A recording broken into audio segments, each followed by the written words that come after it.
A day in my life as a 20-year-old full-time mom.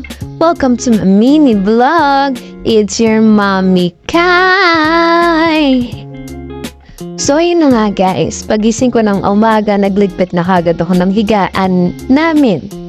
Diretso naman talaga yung laging routine ko kasi meron kaming errands today. So ayun na nga. It's David Riley's injection day. So, ito na yung pang-last. So, ayan, bago kami umalis, nagarutan muna kami. Ayan.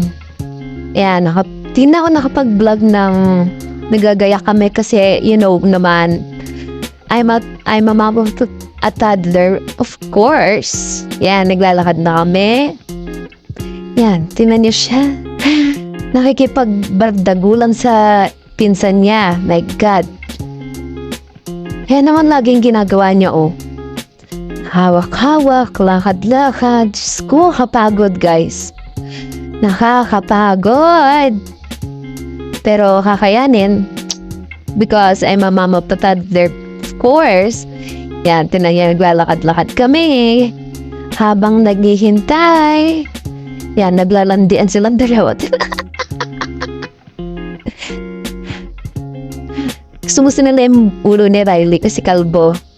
Yan, fast forward, waiting kami. So, ayun, yung bata nagutom kakalakad. Diyos ko, naubos niyan, guys. Ayan, full charge na siya dyan. Tingnan niya yung ginagawa niya. Diba? Pogi naman. Ang pogi naman talaga.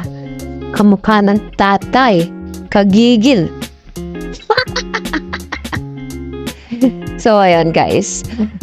Fast forward, nandito na kami sa loob ng center. Waiting kami ni Riley bago ang sakuna.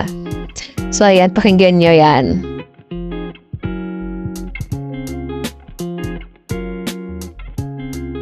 So, ayan guys, fast forward, nakauwi na kami ni Riley hanggang sa dumating mga klase niya.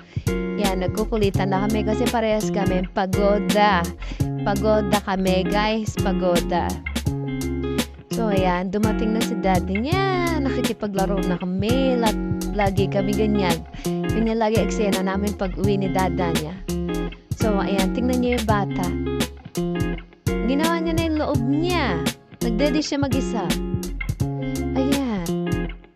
So, ayan guys, hanggang dito na lang ang ating mini vlog. It's your mommy